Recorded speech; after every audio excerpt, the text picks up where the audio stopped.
न social media पर account, ना ही कोई ज्ञान। धूर्त इंसान नाम बदलकर बना भगवान। पुलिस की नौकरी में मिला ज्ञान, बाबा बनके करोड़ों का व्यापार। फर्जी बाबा बना यमराज। मंच पर पत्नी होती, मंच के नीचे बाउंसर। करोड़ों की संपत्ति, यूपी का राम रहीम है ये बाबा। हिंदुस्तान में पढ़ाई लिखाई की कितनी आवश्यकता है? क्या यहाँ कोई भी धूर्त इंसान नाम बदलकर भोले बाबा रख ले तो भगवान बन जाता है?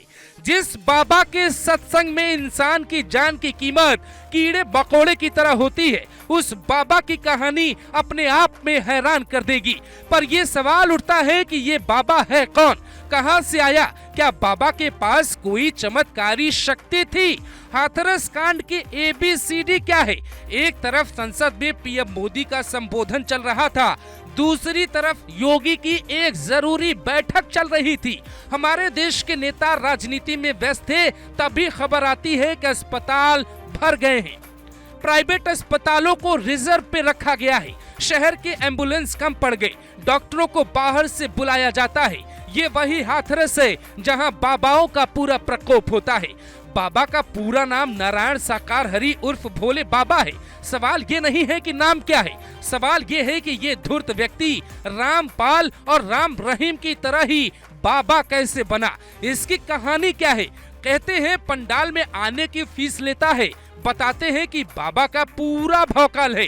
कई ब्लैक फॉर्च्यूनर गाड़ियों का काफिला निकलता है तो बाबा के लिए पुलिस रास्ता खाली करवाती है।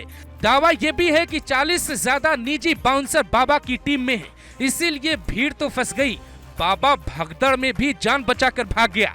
घटना दर्दनाक नहीं, आत्मा को झकझोर देने वाली है। लेकिन कुछ सवाल अधूरे हैं। पुलिस की नौकरी छोड़कर पहले लोगों का हाथ देखता, हाथ देखने में कामयाबी मिलती तो फिर पूजा करवाने लगता है। वहाँ सफलता मिलती है तो छोटी मोटी कथाएं कहने लगता है। यहाँ भी सफलता मिलती है तो टीम बनाता है, भौकाल दिखाता है। एटा के फर्जी बाबा की कथा में ज्यादातर महिलाएं ही होती हैं। बाबा राम रहीम या फिर निर्मल बाबा की तरह ही इसका कोई बैकग्राउंड बाबाओं वाला नहीं है। इसको कोई भी सनातनी सभ्यता या मठ का ज्ञान नहीं है। कुछ पढ़ी पढ़ाई बातें बोलता है और महिलाएं भरोसा कर लेती हैं। आपको याद होगा यूपी में कुछ साल पहले शिव चर्चा नाम से हर गांव और हर शहर में एक कार्यक्रम चलता था। ये बाबा वहीं से भोलेनाथ बना। वहां महिलाएं जाती, कुछ ऐसा करती जिस पे भरोसा करना मुश्किल होता। खैर वो चमत्कार था या फिर अंधविश्वास ये तो पता नहीं, लेकिन उसी आंधी में ये पुलिस वाला फर्जी बाबा बन गया। पोस्टर में लिखा है मानव धर्म सत्य था और रहेगा। लेकिन कौन सा मानव धर्म? गांव की महिलाओं को बुलाकर उनकी संपत्ति डकार लेना क्या मानव धर्म है? मंच पे भौकाल जमा लेने और कुछ ज्ञान देकर संपत्ति हासिल करना क्या मानव धर्म है?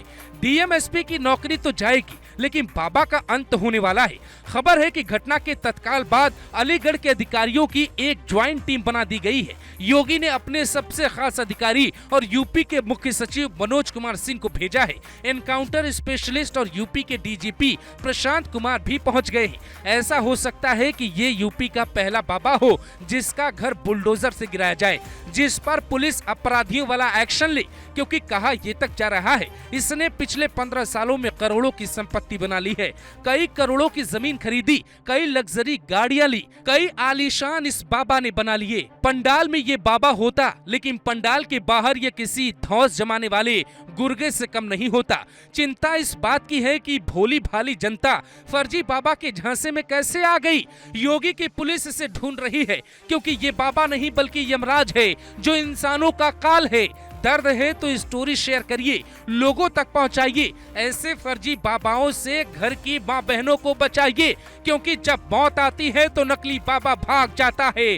फंसते हैं मासूम जिनका शरीर साथ छोड़ जाता है और बसती हैं तस्वीरें जो दीवारों पे टंग जाती हैं।